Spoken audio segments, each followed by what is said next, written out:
어제 북한의 군사정찰 위성 발사 후에 서울 시민들에게 보내진 재난 문자를 두고 서울시와 행안부가 오발령이다 아니다 공방을 벌이고 있습니다. 시민들의 혼란은 더 가중되는 모습인데요.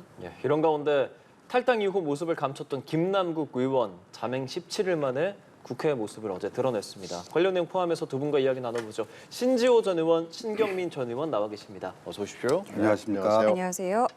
자, 어제 두 분께서도 이른 아침에 재난 문자 받으셨죠. 두 분께서는 일반 국민들에 비해서 이 북한의 움직임이라던가 여러 현안에 대해서 훨씬 더 많이 알고 계시지만 이 문자를 받았을 때 처음에 어떤 생각을 하셨는지 좀 먼저 듣고 저희가 이야기 좀 나눠보겠습니다. 좀 사실 깜짝 놀랐죠. 그리고 뭔가 지금 연평도 포격이 전 제일 먼저 떠오르더라고요. 연평도 포격이 뭔가 우리 그에서 사실상에 무슨 피해가 발생하고 공격을 했는가 하는 건데 네. 이거 오발령이다 아니다 이게 지금 말싸움할 때가 아니고요. 이거는 좀 오세훈 서울시장이 송구하다 사과를 했는데 네.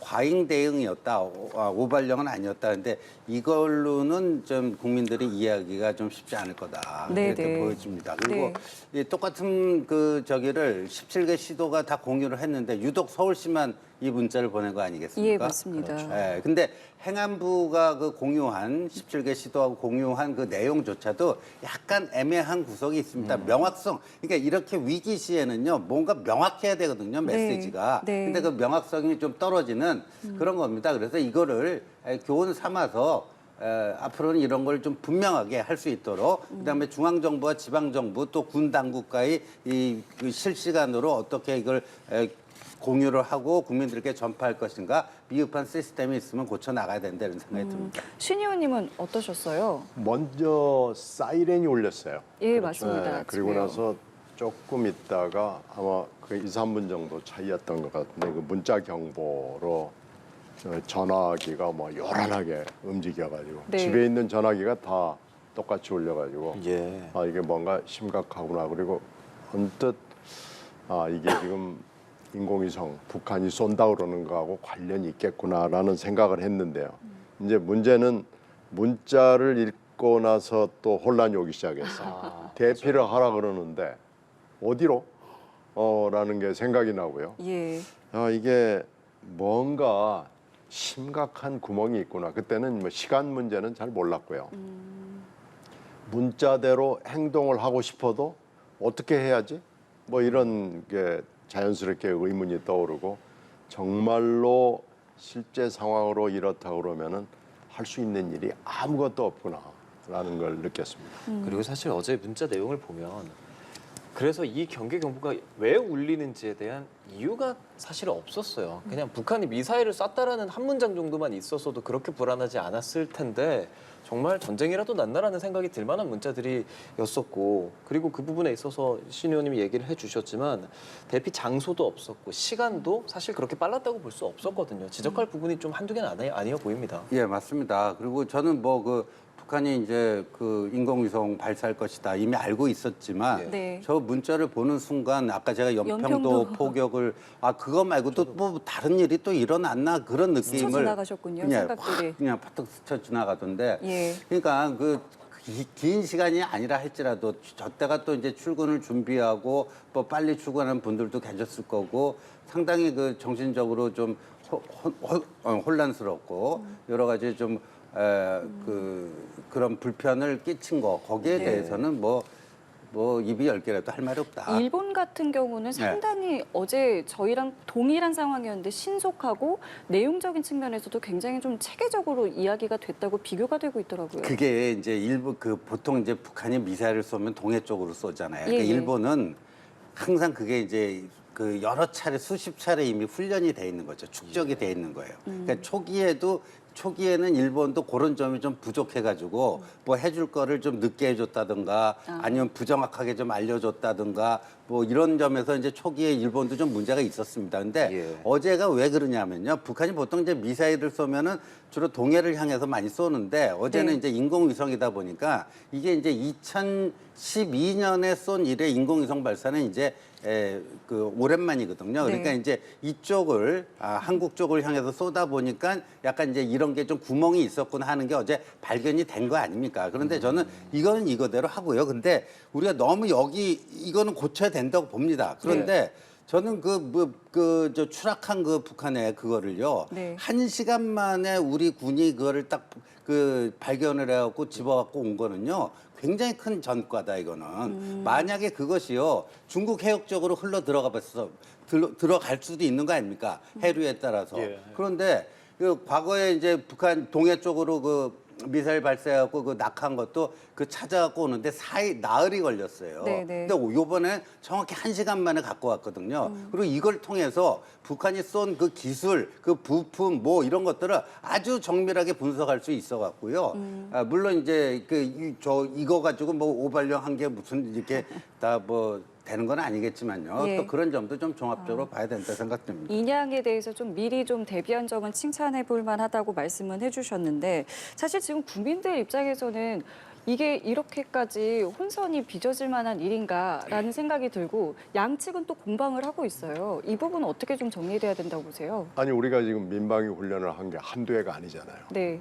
굉장히 많은 세월 동안 민방위 훈련을 했고 민방위 훈련을 하면은 차를 멈추잖아요.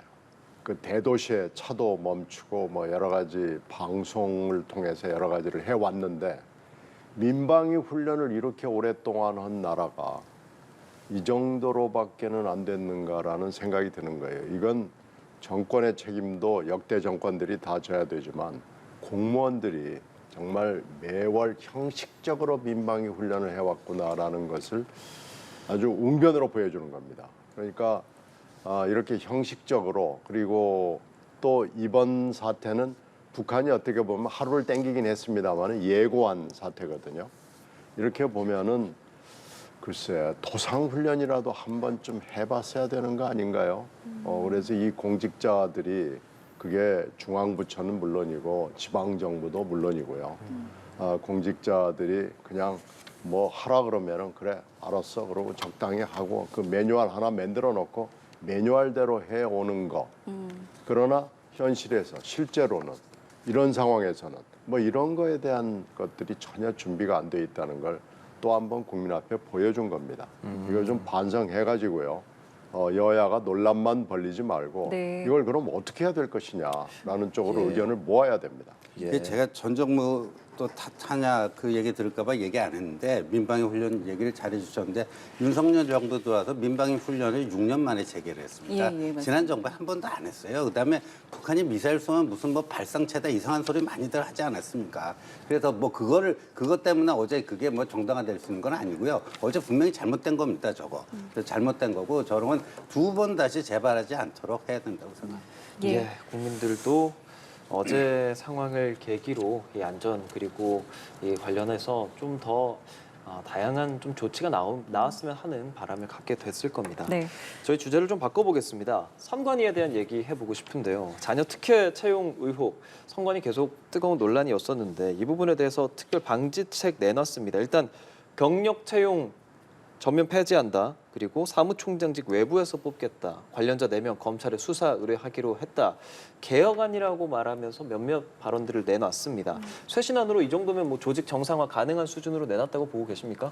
부족하죠. 그리고 이제 선관위가 지금 이 채용 비리만 있는 게 아니잖아요. 북한으로부터 7번 이상 해킹 당했는데 해킹 당한 줄도 모르고 있었어요. 해킹 당한 줄도 그러니까 자기 집이 도둑 맞았는데 도둑 맞았는지도 모르고 있는 정도의 한심한 수준의 이게 선관위고 그래서 저는 사실 이 채용 비리도 채용 비리지만 북한의 해킹에 그렇게 무방비 상태였고 거기에 대한 경각심도 없고 자체 점검 능력도 안 되고 또 국정원이라든가 행안부에서 그 보안 컨설팅을 제공하겠다고 하는데 독립적 헌법기관이다 하면서 거부하고 그러니까 만약에 이런 게 이제 사전에 알려지지 않고 만약 내년 그 총선에 갔는데 정말 이제 그 투개표 과정에서 북한의 해킹으로 해갖고 여러 가지가 있다면요 완전히 대한민국의 기본 이 시스템 자체가 파괴되고 북한의 손에 의해서 놀아나는 거 아니겠습니까? 그런 엄청난 그건데 선관위는 그야말로 그들만의 그 외딴 섬에 있어갖고 저 채용 비리 문제도 그거 아닙니까? 그러면서 보니까 독립적 헌법기관인 건 맞는데요.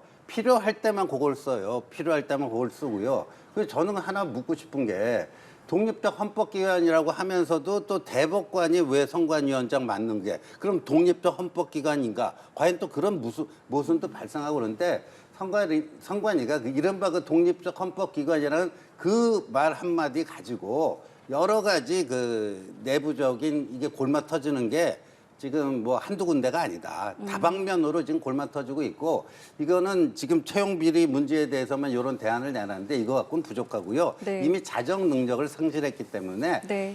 외과 의사가 이제 수술을 해야 되는 뭐 그런 거라고 봅니다. 외과 의사로 등장한 것이 이제 감사원과 국정조사인 것 같습니다. 감사원도 별개로 감사를 하겠다. 여야도 글쎄요. 국정조사의 필요성을 공감했는데 다 필요하다고 좀 보시는지요? 뭐 할 수 있는 건 다 해야죠. 지금 우리 사회에서 그나마 시비를 걸기가 매우 힘든 조직이 몇 개 있습니다. 그 중에 하나가 선관위 감사원 그리고 이제 대법원 뭐 이 정도가 남은 거예요. 예. 그런데 지금 이 문제의 이 세 기관이 다 지금 문제가 심각하다는 쪽으로 가고 있습니다. 감사원도 그렇고요, 대법원도 그렇고요. 이제 선관위가 그 소쿠리 그때 투표 때부터 문제가 되기 시작했는데 이번에 이 사건으로 해서 선관위는 그 권위를 상실했습니다. 근데 이 선관위를 어떻게 해야 될 것이냐? 특히 고여 있는 조직은 이렇게 반드시 부패하고 썩게 마련이거든요. 그러니까 이게 수사를 해 보면 드러나겠습니다만은 오래된 내부의 관행이었던 것으로 보여요. 네, 네. 그러니까 고여 있는 조직은 항상 이렇습니다. 예. 그러니까 헌법기관이라고 할 일은 아니고요. 고쳐야죠. 뭐 해킹 문제도 고쳐야 되고요. 점검을 해야죠. 그런데 이제 때는 이때다. 잘 만났다. 그래가지고 뭐 일단 선관위원장 너부터 좀 나가봐라.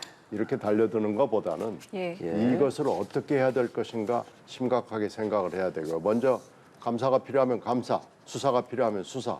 이거 할 것 다 해야 됩니다. 그리고 나서 이걸 어떻게 고쳐야 될지 그 순서에 따라서 네. 개혁을 해야죠. 어제 입장문 발표하고 사실 노태학 선관위원장에 대한 사퇴 여부를 묻는 질문도 있었습니다. 거기에 대해서는 현재로서는 사퇴 계획 없다라고 밝혔는데요. 이런 부분까지도 더 논의가 돼야 된다고 보고 계세요? 그러니까 뭐 사태가 최우선적인 그건 아니겠죠. 물론 이제 응분의 책임을 최고 그 관리 책임자로서 응분의 책임은 당연히 져야 되는데 지금 사퇴하는 게 맞냐 아니냐 이거보다는 선관위에 이렇게 이제 총체적인 이 뭐라 그럴까요? 총체적인 부실, 부패, 네. 비위 이런 것들을 어떻게 수술대에 올려서 고칠 것인지 거기에 대한 무슨 구체적인 로드맵이라든가 그 실효성 있는 그 네. 행동 계획을 먼저 만들고 그렇게 하는 게 중요하지 않겠나 보여집니다. 지금 여야가 국정조사도 하자고 그러는데 예. 국정조사도 필요하면 해야 되겠죠. 그리고 제가 좀 충격적인 거는요. 이 북한으로부터 그렇게 해킹을 당했잖아요. 그런데 국정원과 행안부의 보안 컨설팅 제공은 또 거부했잖아요. 그러면서 민간 업체에게 보안 컨설팅 업무를 2년마다 이렇게 계약해갖고 외주를 줬는데 그게 이제 앞으로 또 이거 내부 채용 비리 못지않게 중요한 거라고 보여지는데 보니까 이제 문재인 전 대통령 큰 선 후원자가 대주주로 있는 민간 회사에 계속해서 6년째 그 보안 컨설팅 이걸 한 거예요. 그러니까 그리고 그 사이에 북한 해킹에 이제 뚫린 거죠. 그게 뭐 연관성이 어떻게 되는지는 모르겠습니다만 예, 예, 예. 그런 것들까지 이번에 다 이간 문제점 다 드러내놓고 한번 점검을 해야 되지 않을까 보여집니다. 예, 알겠습니다. 저 시각을 좀 국회로 가볼게요. 어제 국회에서 가장 많이 이제 거론이 됐던 것은 코인 논란 사태로 민주당을 탈당했던 김남국 의원이 모습을 드러냈다는 겁니다. 17일 만이었는데요. 어제 국회를 찾은 김 의원의 모습 보고 대담 이어가시죠.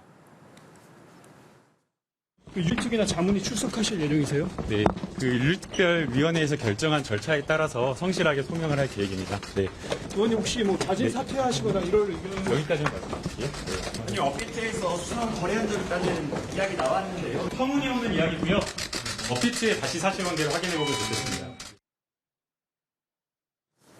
예, 어제 17일 만에 모습을 드러낸 김남국 의원입니다. 같은 당에 계셨던 신 의원님께 먼저 여쭤보겠습니다. 17일 만에 모습을 드러냈고 이런 발언들 내놨습니다. 어떻게 보셨습니까? 뭐 예상했던 대로예요. 지금 김 의원은 아마 그 17일 동안에 수사와 재판을 굉장히 치밀하게 준비했을 겁니다. 법에 위반된 것이 뭔가를 아마 치밀하게 따져봤을 거고요. 윤리위 국회 것도 성실하게 아마 응할 겁니다. 네네. 근데 이제 문제는 국민들의 눈높이, 도덕적, 윤리적 관점에서는 아마 여러 가지 문제가 있을 거예요. 처음에 이게 허위 재산 신고 의혹으로부터 시작이 됐는데 그 다음에 이해 충돌, 그 다음에 로비, 그러다가 이제 대선 자금까지 국힘당에서 문제 제기를 했거든요. 예. 그러니까 이 모든 것에 대해서 아마 답변을 할 겁니다. 그러나 이렇게 언론에 하나씩 원바이 원으로 이렇게 하기보다는 본인이 공식적인 자리에 가서 쭉 논리를 가지고 길게 답변을 하겠다는 전략을 세운 것으로 보입니다. 그러니까 어제의 그 태도로 봐서 네. 사퇴는 사전에 들어가 있지 않는 것으로 보입니다. 그러니까 실제로 이제 앞으로 상임위 출석도 하겠다, 윤리위도 성실하게 임하겠다라고 하면서 뭔가 어떤 계획을 좀 세운 것 같기는 하거든요. 좀 어떻게 보셨어요? 근데 뭐 김남국 그 의원이 이제까지 이것과 관련해갖고 내놓은 해명 여러 차례 내놨잖아요. 네네. 다 거짓말로 드러났잖아요. 하나도 뭐 그 맞은 게 없었어요. 그러는데 저는 그래서 이제 김남국 의원이 어떤 말을 하는가는 별로 중요하지가 않다 이렇게 봅니다. 그러니까 이거는 이제 수사를 통해서 밝혀질 수밖에 없는 그런 것이고요. 네. 김남국 의원이 무슨 말을 하는가는 별 중요하지가 않다. 이미 그 말에 신뢰를 상실했기 때문에 그렇고요. 그다음에 김남국 의원에 대한 처분은 어떻게 할 것인가. 예. 지금 민주당도 그 국회 윤리특위에 제소를 해가지고 네. 하는데 속도를 얼마만큼 내는가의 문제고요. 네. 그리고 뭐 지금 어제 이상민 민주당의 이상민 의원이 예, 예. 어떤 언론하고 인터뷰한 걸 봤더니 네. 아마도 이재명 대표는 그 30일 출석 정지 정도로 하려고 그러지 않겠느냐. 네네. 근데 국회의원에 대한 징계가 국회법에 따르면 네 개가 있어요. 가장 약한 게 공개회의에서의 뭐 경고, 두 번째 공개회의에서 사과, 세 번째가 뭐 30일 이내 최장 30일까지 출석 정지, 네 번째가 징계인데요. 예. 근데 김남국 의원 그 세 번째, 제명이죠. 네 번째가 제명인데 그 세 번째로 하지 않겠냐 이런 그 예상이 민주당 내에서 나오고 있는데 저는 이거는요. 징계가 아니고 김남국 의원 포상휴가 주는 거라고 생각해요. 왜냐하면은 지금 17일 만에 지금 어제 나타난 거 아닙니까? 네. 국회에 가기 괴로웠을 거 아니에요. 기자들이 이제 따라붙어서 뭐 하려면 뭐라고 참 해명하기도 힘들고 뭐 하고 그 잠수 타다가 안 되니까 이제 어쩔 수 없이 왜 안 나오냐 했고 17일 만에 억지로 나온 거예요. 그런데 그런 사람한테 또 이제 30일 동안 이제 국회 나오지 마라. 어떻게 보면 검찰 수사 대비하고 물론 이제 뭐 세비는 좀 깎이고 뭐 한데 근데 그런 불이익이 지금 김남국 의원에게는 아무런 의미가 없는 거고요. 오히려 그건 포상휴가 주는 거다 그렇게 생각합니다. 그러니까 실제로 내부에서 제명을 해야 된다, 제명까지는 아니다, 뭐 자진 사퇴를 해야 된다 여러 목소리가 나오는데 결국엔 책임을 지라는 거잖아요. 근데 어떻게 하는 게 책임을 지는 거라고 생각을 하세요? 지금 아마 김남국 의원은 법적인 문제를 다투고 있을 겁니다. 도덕, 윤리적, 뭐 책임 뭐 이런 거는 아마 안중에 없을 거예요. 그러니까 거기서 국민의 눈높이하고는 차이가 있는 거고요. 예. 친명과 비명과의 그 눈높이도 굉장히 차이가 많은데요. 결국은 시간을 벌자, 소나기를 피하자 아마 이런 심사로 있는 것으로 보여요. 그래서 아마 이 대목을 놓고도 친명과 비명이 치열하게 싸울 수밖에 없는 이 아이템이 하나 굉장히 큰 아이템으로 등장할 수밖에 없는 상황이 됐는데요. 이건 결국은 대표의 생각도 중요하겠지만은 결국 국회 윤리특위가 중요하지 않겠습니까? 근데 국회 윤리특위에서 야당 위원들이 대표의 생각을 그대로 전달을 한다고 그러면은 가장 센 제명의 징계까지는 못 간다고 봐야 되겠죠. 그게 가장 현실적인 예측일 텐데요. 그러나 국민의 어떤 눈높이, 국민의 비판 뭐 이런 걸 의식하지 않을 수는 없습니다. 그래서 약간 유동적이라고 봐야 됩니다. 윤리심판위원장은 김남국 의원 뭐 자격 문제된다 이런 발언들을 내놓은 바가 있거든요. 그걸로 미루어 봐서는 제명의 가능성도 생각해 볼 수 있을 것 같습니다. 그건 뭐 윤리심판원장의 개인 의견인 것 같고요. 예. 지금 그분이 어떤 뭐 현실적인 윤리심판원에 지금 뭐 가 있는 것도 아니잖아요. 우리 네. 국회 이제 윤리 그렇죠, 특위에 제소가 돼 있는 거니까 민주당 차원의 윤리심판원 그 책임자가 뭐라고 얘기하는 건 이 대목에서는 크게 중요하지는 않을 것 같습니다. 근데 이제 이재명 대표가 이걸 어떻게 판단하는가 거기에 따라서 뭐 결정 나지 않을까 생각됩니다. 예. 어제 김남국 의원의 또 발언 중에 하나 또 눈여겨볼 만했던 것이 지금 국민의힘이 제기하고 있는 이 어떤 자금 세탁 의혹에 대해서 명백한 허위다라면서 법적 조치를 취할 것이다라고 했습니다. 지금 신 의원님께서는 계속해서 김남국 의원 머릿속에 이제 법만이 있을 것이다라고 했는데 실제로 이제 좀 강경하게 이제 법적 조치를 하겠다는 이제 입장을 밝혔습니다. 제가 아까 이 관련되는 게 허위 재산 신고에서 시작됐다고 그랬잖아요. 예. 그런데 이해 충돌 생겼죠. 불법 로비 생겼죠. 그런데 이제 대선 자금 문제는 네. 앞에 얘기했던 세 가지 문제하고는 차원을 달리하는 거예요. 근데 대선 자금 문제는 국힘당 쪽에서 국힘당 지도부 쪽에서 제기한 문제입니다. 그런데 이 문제는 만약에 증거를 갖지 않고 감만 가지고 그렇게 얘기를 했다고 그러면 이건 책임을 져야 될 문제거든요. 그러니까 이 부분에 대해서 민주당 지도부도 그렇게 세게 반발을 하지는 못했어요. 왜 그러냐면 김남국 의원이 사라져버렸기 때문인 거예요. 근데 지금 김 의원이 돌아와가지고 이 문제를 얘기를 했다고 그러면은 이 문제에 대해서는 일말의 아주 작은 증거라도 국힘당 지도부가 내놔야 될 겁니다. 앞에 제기했던 세 가지 문제, 허위재산 신고, 이해충돌의 문제, 불법 로비의 문제, 이것 가지고는 지금 시비를 걸거나 한 적은 별로 없고 말만 좀 설명을 했을 뿐이지만 대선 자금 문제에 대해서는 만약에 아무것도 없이 문제 제기를 했다 그러면은 이건 좀 차원이 다른 얘기입니다. 알겠습니다. 지금 말씀 중에 나온 속보를 좀 먼저 전해드리겠습니다. 어제 북한이 우주 발사체를 발사를 했고 실패를 했는데요. 합참에서 발표를 하기를 지금 함정과 항공기를 투입해서 북한의 우주 발사체 인양 작전이 진행 중이다라고 발표를 했습니다. 동체 일부가 수심 75m에 누워진 상태라고 전해지고 있고요. 동체의 길이는 15m, 직경은 2에서 3m고 무게는 아직 정확히 알 수는 없습니다만 상당히 나가는 것으로 추정이 되고 있습니다. 해중 시야가 좋지 않기 때문에 잠수함, 구조함 추가로 이제 투입을 할 예정이고요. 이것은 이제 이 발사체는 이제 국방부에서 발표하기로는 항공 방공 식별 구역을 관통한 뒤에 추락을 한 것으로 보인다라고 전해 왔습니다.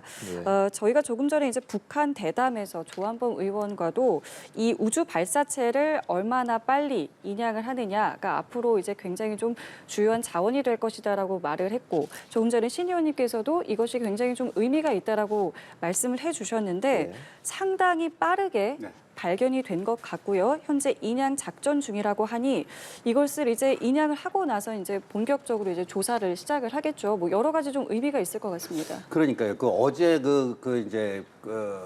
저기 인양한 거 그것만 보더라도요. 그게 이제 인공위성이 아니고 정찰 위성이 아니고 ICBM 들어가는 부품하고 똑같았다는 게 벌써 입증이 된 거거든요. 그리고 이제 저것까지 남은 것까지 다 하게 되면요. 북한의 미사일 능력을요. 우리가 철저하게 해부할 수 있습니다. 철저하게 해부할 수 있어요. 그다음에 저기에 그 부품이 굉장히 많은 부품이 필요한데 그 부품이 어느 나라제인지 저는 저기에요. 한국제도 있을 수 있다고 봐요. 과거엔 있었다 하더라고요. 과거에 있었고요. 그럼 한국제가 지금 다 금수 조치되는데 한국제가 도대체 어떻게 흘러 들어가고 북한 미사일 만드는데 부품으로 쓰였는가 이런 등등 모든 것들이요. 그러니까 북한의 미사일을 총체적으로 우리가 다 파악할 수 있고요. 그다음에 우리가 미처 몰랐던 이 구멍들, 그러니까 유엔 안보리 제재 결의에 입각해갖고 지금 한다고 해왔는데 그거를 딱 뚫고 이렇게 막 그 부품 조달을 한다든가 뭐 했다 그런 것들까지도 다 확인이 되면요.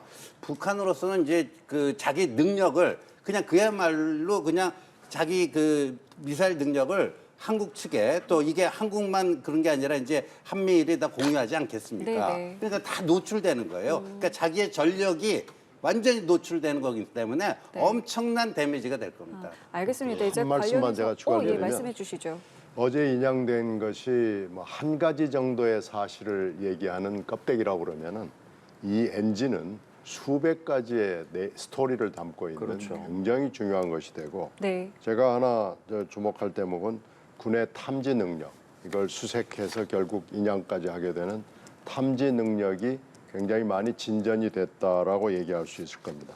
이 엔진이 만약에 인양이 돼서 우리 손으로 들어온다 그러면은 북한의 현재, 과거 그리고 미래도 알 수 있는 굉장히 중요한 결정적 에비던스, 증거가 될 것으로 보입니다. 예, 지금 보여드리는 화면은 사실 지금 말하고 있는 인양 작전하고 있는 것은 아니고요. 어제 발견됐었던 원통형 1, 2단 추진체 연결부로 지금 전해지고 있는 그림을 저희가 잠깐 보여드렸고요. 네. 다시 한번 전해드리면 함정 항공기를 투입해서 어제 발사한 것으로 추정되는 발사체를 인양하는 작업이 진행 중이라는 것입니다. 이게 인양이 완료가 되면 수많은 이제 분석 결과들이 분석을 의뢰하게 될 거고요. 결과들도 나오게 될 텐데 그런 소식들은 저희가 전해지는 대로 바로 전해드리도록 하고요. 네. 정치에 관련한 이야기 좀 이어가 보겠습니다. 정부 후쿠시마 원전 오염수 시찰단 그 결과를 발표를 하지 않았습니까? 내용에 대해서 활동 내용들. 일단 어제 결과 발표한 내용도 전반적으로 어떻게 들으셨는지 좀 여쭤보고 싶습니다. 이 단장이 가서 보고 이제 의미 있는 뭐 진전이 있었다라는 네네. 얘기를 하고 그 근거를 제시를 한 거고요. 그러나 안전성 여부는 지금 당장 판단할 수는 없다. 좀 더 세밀하게 한번 따져보겠다 이런 겁니다. 그런데 여기에 대해서 지금 민주당이 아무 의미 없는 저걸 왜 갔느냐 도대체. 뭐 이렇게 하면서 오히려 그 일본의 후쿠시마 오염수 방류를 정당하게 해주기 위해서 들러리스로 간 거 아니냐 이렇게 얘기를 하는데 예. 저는 뭐 민주당하고 지금 일부 좌파 세력이 이거 가지고 계속 문제를 삼고 있는데 답을 정해놓고 하는 게 아닌가 싶습니다. 답을 정해놓고 하는 건데 이제 과거에도요 그 뇌송송 구멍탁부터 시작해갖고 뭐 청주 성주 참외 예. 뭐 그 전자파 뭐 튀겨져 갖고 어떻게 한다 뭐 이런 것까지 몇 번씩 다 했어요. 근데 미국산 쇠고기를 사 먹느니 차라리 내 입에 청산가리 털어넣겠다 이렇게 얘기한 그 여배우가 한마디라도 유감 표명을 했습니까? 그리고 또 그 성주 참외 그것도 마찬가지고요. 작년에 성주 참외 매출액이 역대 최고치를 뭐 기록했다고 그러는데 그래서 우리 국민들이 더 이상 그런 과학에 근거하지 않은 그런 그 선동에 이제 더 이상 넘어가지는 않을 거라고 보고 지금 저 화면에 나오는 저분이 원안위원장인데요. 문재인 정부 때 임명한 원안위원장입니다. 예, 선동이라는 좀 표현을 써 주셨고 민주당에서는 답을 정해놓고 있다는 말씀해 주시거든요. 이 사안은 다릅니다. 이 사안은 말을 바꾼 게 민주당만 바꾼 게 아니고 국힘당도 바꿨어요. 국힘당이 지금 민주당 하던 얘기를 똑같이 하다가 말을 바꿨어요. 그러니까 지금 양당이 다 할 얘기가 없는 겁니다. 그리고 시찰단 파견이라는 외교적 결정을 내린 건데 이 외교적 결정이 그렇게 썩 잘 된 것 같지가 않아요. 이 바다에 지금 문제를 일으킨 게 일본이거든요. 그리고 일본이 이런 식의 조치를 지금 취하려고 6월이나 7월에 여름에 지금 방류를 하겠다는 타임 스케줄을 놓고 쭉 이렇게 몇 년 동안 하고 있는 것은 일본이 엄청난 도발을 하는 겁니다. 이건 다른 나라가 해본 적이 없어요. 이렇게 하지는 않습니다. 그러니까 일본을 향해서 여야가 함께 얘기를 해야 되는 건데요. 양당이 말을 바꿔가면서 이렇게 하는 건 저는 잘못됐다고 보고요. 광우병이나 사드 가지고 자꾸 얘기를 하는데 그거하고도 일단 차원이 다르고요. 광우병은 그렇게 했기 때문에 광우병 안전 조치가 굉장히 업그레이드 됐거든요. 그러니까 그렇게 따지고 뭘 어쩌고 저쩌고 그럴 게 아니고 바다의 안전은 차원이 다른 얘기입니다. 그리고 왜 이 일이 일어났습니까? 이 일이 일어난 것은 일본이 후쿠시마를 잘못한 거예요. 그러면 일본이 책임을 져야죠.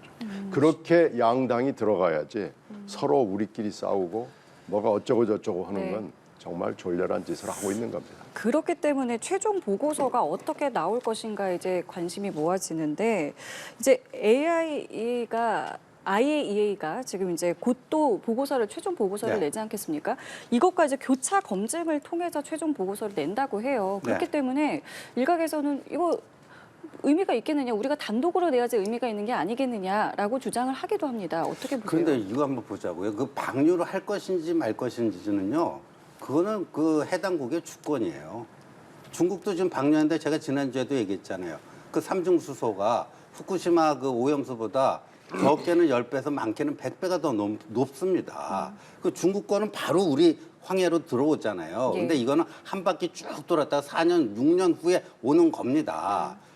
그리고 그런데 일본이 그 자기 주권이라는 거 다 알아요. 우리도 그 동해에서 저 월성이나 이런데 나름대로 다 저기 해서 흘려 보냅니다. 방류를 합니다. 예. 방류할 것인가 말 것인가는 주권 사항인데, 근데 이제 일본은 워낙 국제적인 그 우려와 그게 있다 보니까 IAEA라고 하는 국제적으로 공인된 기구를 통해서 이거 검증을 받겠다. 네. 이렇게 한 것이고, 네. 한국도 거기 들어가 있는 거 아닙니까? 그다음에 거기 시료, 그 11개 국가가 들어가 있는데요. 그 시료를 제공받는 4개 국가 중에 또 하나가 한국입니다. 그래서 그러면 우리가 그 검증 과정에 참여를 했고, 또 요번에 이렇게 시찰단이 갔다 온 거 아닙니까? 예. 그래서 그 IAEA가 결론을 내면은 그 문재인 정부 때도 그랬잖아요. 그러면 거기에 우리도 따라간다.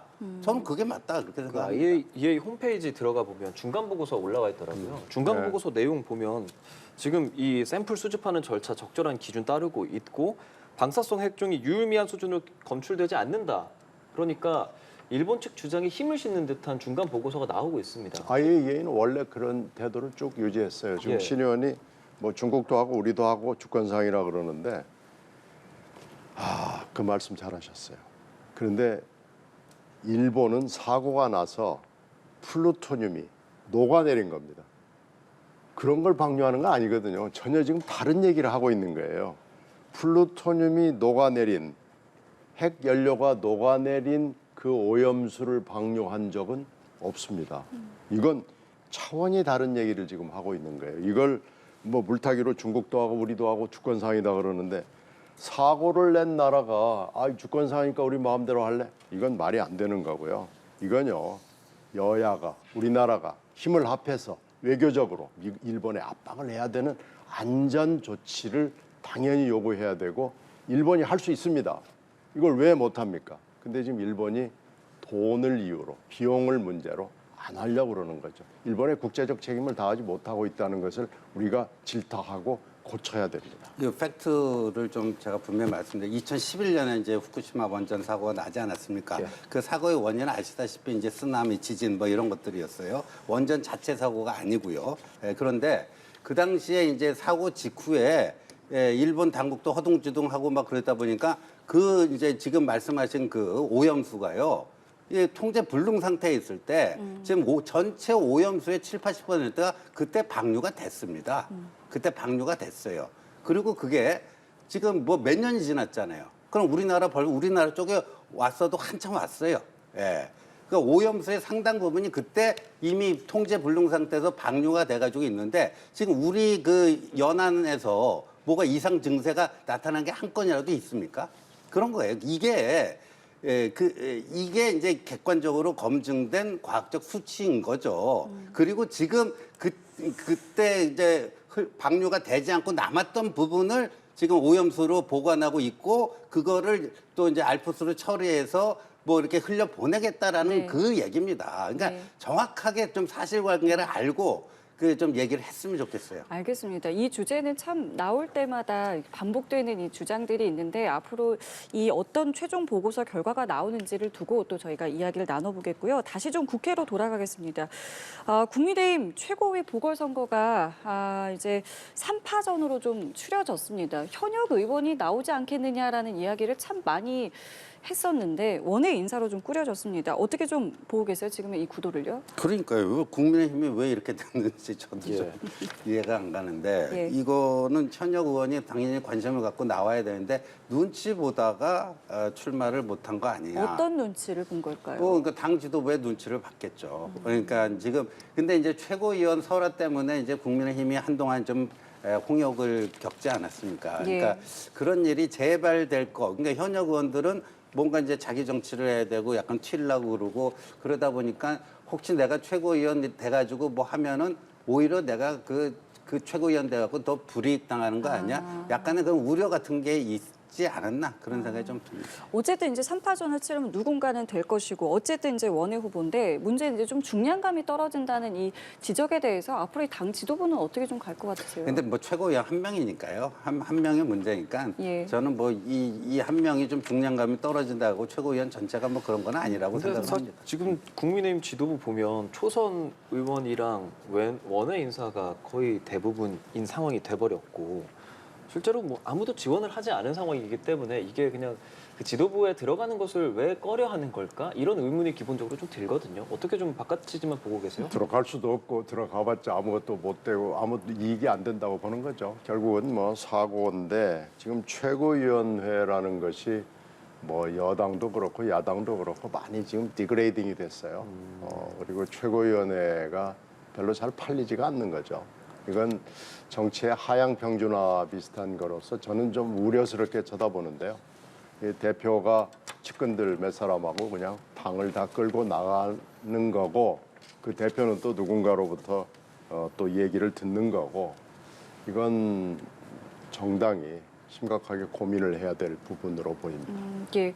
자, 이런 가운데요. 이 당원권 정지 1년의 중징계를 받아서 자숙에 들어간 김재원 국민의힘 최고위원의 한 발언이 있습니다. 어떤 내용을 남겼는지 함께 들어보시죠. 온 동네 사람들이 모여서 그 흑백 텔레비전을 보면 제일 뭐 그 환호한 프로그램이 박치기왕 김일 선수가 등장하는 프로레슬링이었어요. 저는 어떻게 보면 비유하자면 링 밖으로 나간 김일 선수. 야당에 대해서 전투력을 갖춰야 되는데 집권당의 최고위가 좀 약체로 구성이 되면 그런 면에서 굉장히 문제가 생긴다는 것이죠. 네. 저는 그런 점에서는 아쉬움이 분명히 있어요. 그러니 또 링 밖으로 나간 이 김일 선수가 계속 역할을 해야 되지 않는가라는. 우리 김재 두 가지가 눈에 들어오는 것 같습니다. 최고위가 약체가 됐다. 내가 링 밖에서 싸우겠다. 어떻게 좀 들으셨습니까? 그 정치인하고 연예인의 그 공통점이 그 잊혀지는 걸 굉장히 두려워하거든요. 예. 잊혀지는 걸. 그래서 예. 무대에서 내려오길 싫어해요. 예. 근데 좀 긴 눈으로 보면은 좀 휴지기가 필요할 때는 좀 잠수도 타고 이게 좀 입도 닫고 좀 그렇게 좀 뭐 나름대로 무건 수행을 해야 될 때는 해야 되는데 그게 제일 안 되는 직업이 정치인하고 연예인인 것 같아요. 보면. 근데 좋게 생각하면 네. 약체라고 본인이 판단을 했고 그래서 내가 하겠다라고 네. 한 거잖아요. 그건 자의적 판단이죠. 그걸 김재원 최고위원한테 당신이 꼭 나서 줬으면 좋겠다 이렇게 얘기하는 사람 제가 한 명도 못 봤거든요. 본인 판단이에요. 그러니까 저거는요 제가 봐서는 초조함의 반영입니다. 나 이렇게 되면 잊혀지고 뭐 되고 그거 아니냐. 뭔가 그래서 자기 나름대로 자기 역할이 있다. 이렇게 또 이렇게 자기 세뇌를 해가지고 저렇게 얘기하는 게 아닌가 싶습니다. 예, 알겠습니다. 자, 이 얘기도 좀 짧게 나눠보겠습니다. 경찰이 MBC를 MBC 뉴스룸을 압수수색을 했고요. 여기에 대한 이제 여진이 좀 이어지고 있는데요. 일단은 굉장히 좀 MBC 그리고 야당 민주당 측에서는 좀 강하게 좀 반발을 하고 있는 모습인데요. 지금의 상황 좀 어떻게 보고 계신지 먼저 듣겠습니다. 그래서 일단은 그 임 기자가 열린 공감 TV하고 관련이 있는 서 씨한테 자료를 넘겼다고 경찰은 보고 있는 것 같아요. 예. 그런데 그렇게 보기에는 이 자료, 인사청문 자료, 예. 뭐 개인정보가 많이 담겨 있는 이 자료가 국회에 사실 널리고 널려 있습니다. 물론 개인정보 자료는 인사청문 대상에 올라온 사람들한테는 개인정보지만 또 인사청문을 해야 되는 국회 입장에서 보면은 필요한 자료거든요. 그러니까 공유가 되거든요.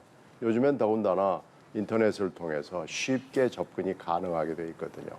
그러니까 또 이 인사청문 자료를 너무 꼭꼭 숨길 수도 없는 한계가 있어요. 그러니까 이 자료를 임 기자가 서 씨한테 넘겼다고 그러는 확실한 증거가 없는 상황에서 경찰이 이걸 덮어 씌우려고 지금 하는 게 너무나 눈에 보입니다. 그래서 이건 좀 과잉한 것이고 보복이고 선택적인 수사이기 때문에 결국 이것을 입증하기 위해서 들어갔다라고 얘기를 하는데 네. 입증이 쉬워 보이지 않습니다. 그래서 이렇게 따지면은 과잉 수사에 그 오명을 뒤집었을 가능성이 경찰한테 있는 거죠. 민주당에서 언론 자유 심각한 훼손이라면서 경찰청 항의 방문했고요. 사전 교감이 있었던 건 아니냐는 의혹도 제기하고 있습니다. 아니 근데 언론인이 뭐 문제가 있어서 언론인 수사하면 언론 탄압이고 정치인 문제가 있어서 정치인 수사하면 무조건 또 정치 탄압이고 이런 세상에 이런 황당무계한 논리가 어디 있습니까? 그럼 뭐 언론인하고 정치인은 수사를 하지 말라는 겁니까? 법 위에 자기들은 무풍지대에 있겠다는 겁니까? 근데 저 임 기자가요. 그거를 유출했는지 아닌지 지금 어떻게 그렇게 확신을 갖고 그렇게 얘기를 하는지 모르겠어요. 그게 안 넘겨줬다라는 확신이 있으면 이거 언론 탄압이라고 하는 논리가 성립이 돼요. 근데 이제 수사를 통해서 확인이 돼야 될 사항 아니에요? 근데 경찰이 저렇게 그 압수수색 영장을 집행한 거 보면 저 영장을 어디서 발부해 줬어요? 법원에서 발부해 줬고 압수수색의 필요성을 그 압수수색 영장에 적시를 하지 않았겠습니까? 법원도 나름대로 그 압수수색의 필요성이 있으니까 그걸 발부를 해준 거고 그러니까 그 수사 진행 과정을 좀 지켜봐야 되는데 덮어놓고 언론 탄압이래요. 덮어놓고. 그리고 이게 그러면 임 기자한테 넘겨준 그 국회의원은 누굴까요? 저거 원래 기자도 받으면 안 되는 거예요. 받으면 안 되는 거예요. 그러나 이게 국민의 알 권리를 위해서 저 인사청문위였던 국회의원들이 그래 당신만 좀 살짝 보고 보도하는 데만 써줘. 뭐 그런 정도는 이제까지 좀 관행으로 돼 왔어요. 그런데 그걸 받아가지고 또 딴 데다 넘겼다는 지금 의혹 아닙니까? 그럼 임 기자에게 그걸 준 사람은 누구냐? 이것도 따져야죠. 알겠습니다. 이 사안은 앞으로 좀 진행이 되니까요. 다음 주에 나오시면 또 한번 이야기 나눠보도록 하겠습니다. 지금까지 신지호 전 의원, 신경민 전 의원과 함께 이야기 나눠봤습니다. 고맙습니다. 잘 들었습니다. 고맙습니다.